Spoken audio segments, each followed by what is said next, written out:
혼인생활 중 늘어난 빚에 대한 책임은 이혼하면 어떻게 정리될까요?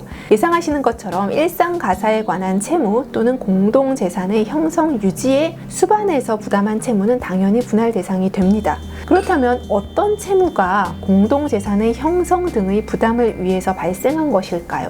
첫 번째, 보증 채무를 예로 들어보겠습니다. 부부 일방이 지고 있는 주채무가 아닌 보증 채무는 원칙적으로 제외됩니다. 왜냐하면 보증 채무는 주채무자가 변제하면 현실화 여부가 불확실하고 설사 보증 채무가 변제가 되더라도 주채무자에 대한 부상권이 발생하기 때문에 명확히 채무라고 보기 어렵기 때문입니다. 좀 더 쉽게 설명을 드리자면 배우자의 보증 채무 자체는 재산분할 대상에 포함되기 어려울 수 있다고 생각하시면 됩니다. 두 번째, 남편이 주채무자, 아내가 연대보증인인 채무의 경우 이건 도대체 누구의 채무로 보아야 할까요? 이렇게 부부가 공동자산을 가지고 채무를 공동으로 연대해서 부담하는 경우가 상당히 많이 있는데요. 이러한 경우에는 원칙적으로는 주채무자인 남편의 채무로, 즉 소극재산으로 계산해서 재산 분할을 하는 것이 원칙입니다. 세 번째, 영업상의 채무를 많이들 궁금해 하시는데요. 사업상의 채무도 재산 분할 대상이라고 보기도 하지만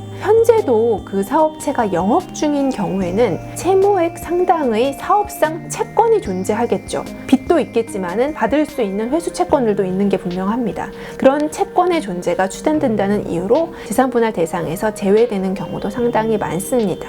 네 번째, 조세 채무, 세금 채무는 어떻게 될까요? 이혼하는 시점에 이미 발생한 조세 채무는 분할 대상이 될 수 있습니다. 그렇지만은 재산 분할을 위해서 부동산 처분이 불가피하더라도 그에 따라 부과될 양도소득세 상당액을 미리 재산 분할 대상의 채무로 공제할 수는 없다는 것이 판례의 태도입니다. 요즘 부동산 정책이 급변하면서 이혼하면 양도소득세를 내야 되냐 말아야 되냐 얼마나 발생하느냐 그걸 누구한테 전가시킬 수 있느냐 이런 것들을 많이 문의하시는데요. 재산 분할을 할 때 이런 것들을 미리 고려하기는 어렵다는 것이 일단은 판례의 태도라고 생각하시면 됩니다.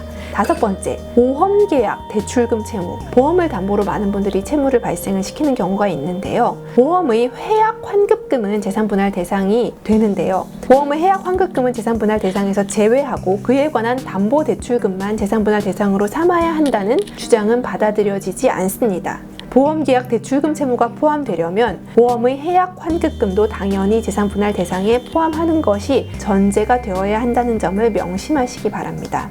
부부가 수년간, 수십 년간 혼인 생활을 유지하다 보면 소극재산, 즉 빚이 발생하는 경우는 빈번합니다. 이에 관해서 적절히 분할하는 방법을 알아야 정확한 재산 분할에 관한 대비가 될 것입니다.